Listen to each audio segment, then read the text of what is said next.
From Sci News, new Abelisaurid dinosaur species discovered in France.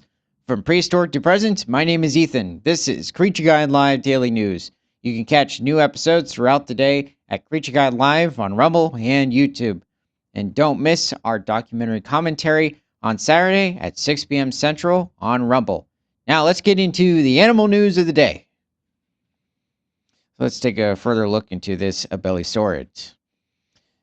So this family of theropod dinosaurs, which consisted of so far only carnivorous species, at least at the moment, there's around 20 distinct species that seem to be valid at the moment. Paleontologists have added another species to the Cretaceous period dinosaur fauna of Europe, and this one was found in Normandy, France. So here is the tooth, 10 millimeters, so around a centimeter, a little less than an inch. And here you can see the distinct serrated edges would help slice through the flesh of any sauropod or ornithopod it would come upon. And so here's the root. Wow. Huh, that's interesting. So you can actually see inside of the tooth itself. So usually you just see the exterior, which still looks good, but it's interesting that we're seeing a bit of a overall just a look of even the interior of the tooth. And I'm guessing that this is probably part of the base skull itself. It's unfortunate it didn't show the whole skull unless it's only part of it. So this just was maybe one of the only teeth preserved that happens with different theropod dinosaur specimens. An Abelisaurid tooth associated with the holotype specimen of Calidodraco catardi. Calidodraco catardi lived in what is now France during the Cenomanian age of the early Cretaceous epoch, some 100 million years ago. The ancient species was a member of Furulosauria, a subgroup of derived Abelisaurid dinosaurs, medium to large sized bipedal predators that were predominant in the carnivorous fauna during the late Cretaceous of the ancient southern supercontinent Gondwana, previously known only from South America. Many species of Abelisaurid have been discovered in different areas of Brazil, Argentina, possibly Bolivia, Chile. They're usually known from late Cretaceous layers. So especially when you're referring to the subfamily of Abelisauridae, sometimes referred to as Carnotaurinae, and then there's the Brachiosauridae lineage of Abelisaurids. But this seems to be, or this is a predecessor to the individuals that I'm referring to. When the family of Abelisauridae was erected in 1985. Oh, I didn't realize Abelisauridae was that young. I thought it was much older. It included the single species Abelisaurus comohuensis. I wouldn't call this the most famous Abelisaurid, but it's considering the name Abelisaurus. This animal lived in Argentina around 80 million years ago, coexisting with at least 8 different species of sauropods, such as the famous Barosaurus.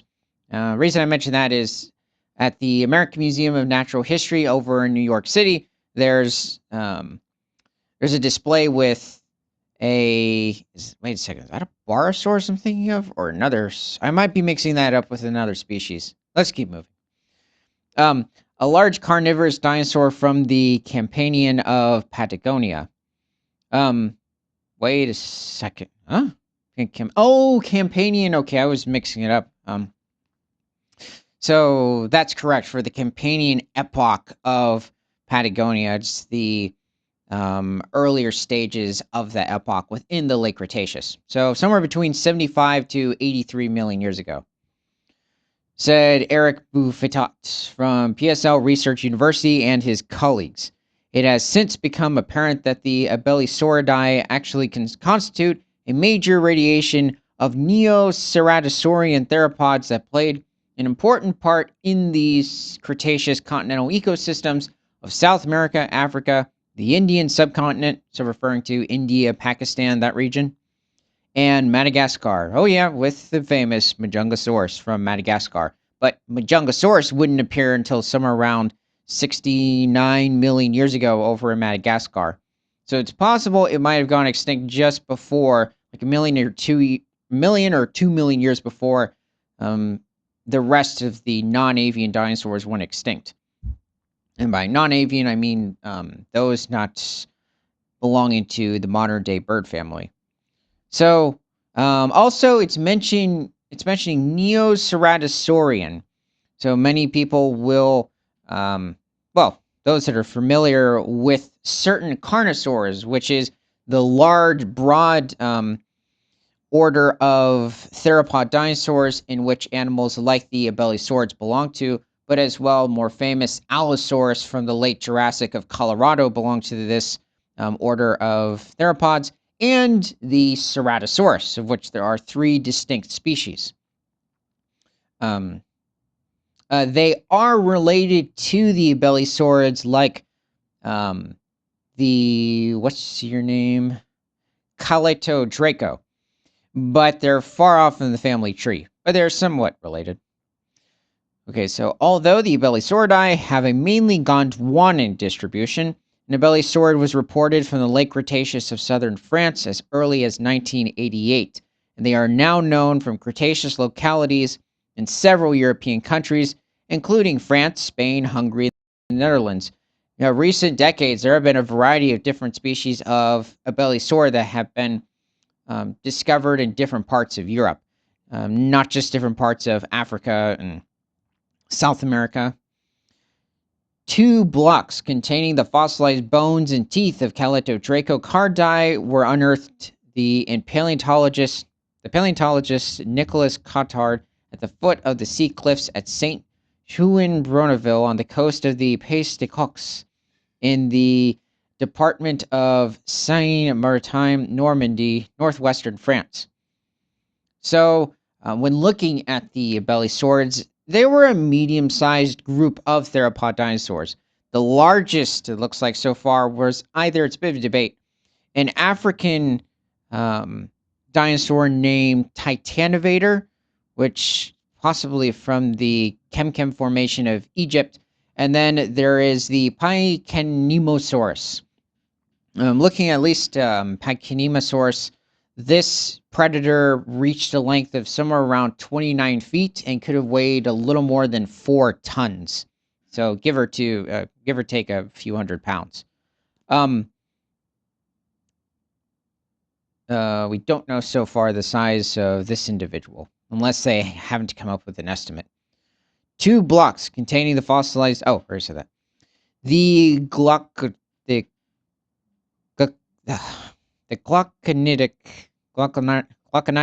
chalk of the Pays, or maybe is it Decau?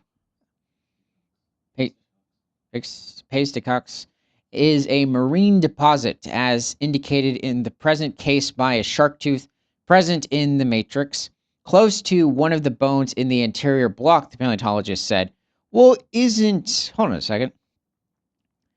So this is interesting. So, okay, it's in a marine deposit. So this animal must have died out at sea, and there happens to be a shark tooth embedded with the specimen.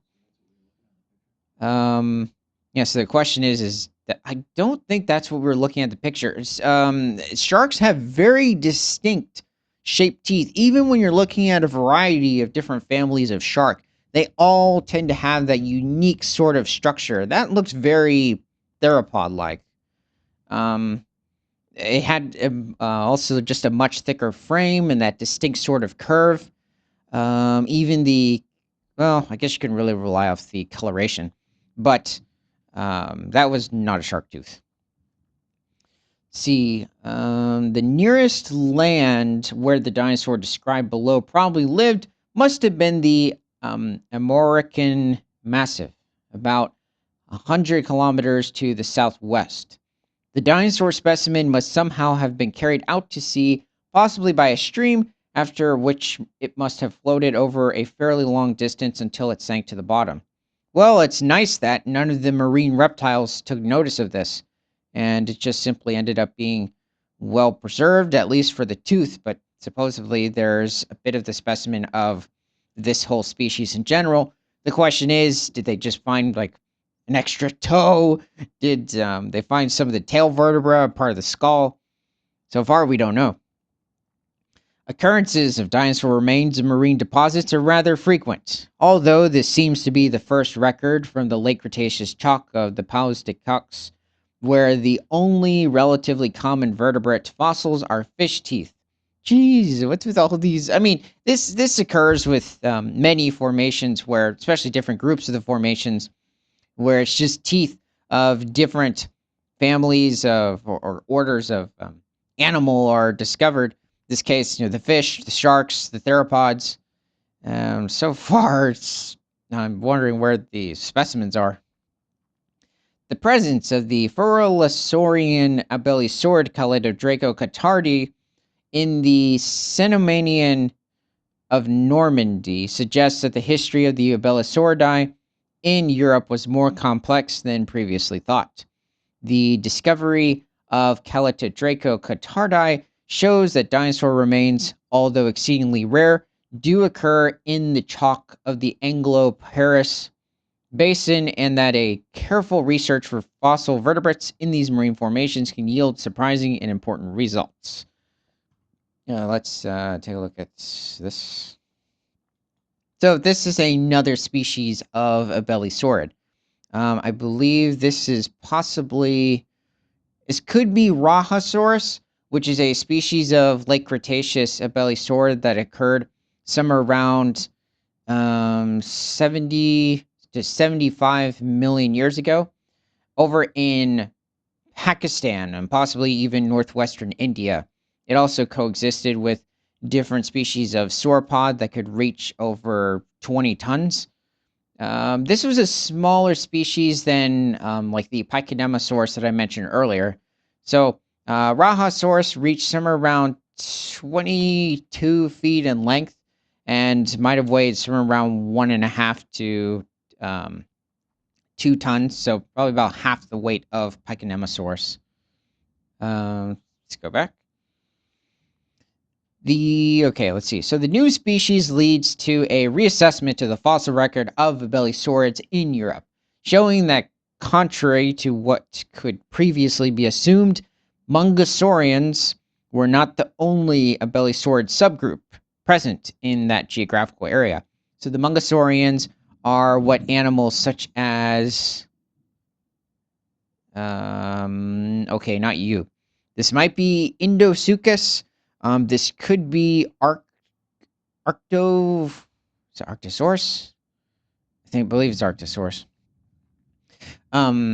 Yeah, this is not... I don't believe he's part of the Majungasauridae lineage of Abelisaurids, but he is part of the Abelisaurid group. He's a smaller animal. He might have reached somewhere around, if you're talking Indosuchus, somewhere around 13 feet in length, and might have weighed close to around 1,500 pounds. Let's see. So, the most famous of the Majungasaurians is Majungasaurus from Madagascar.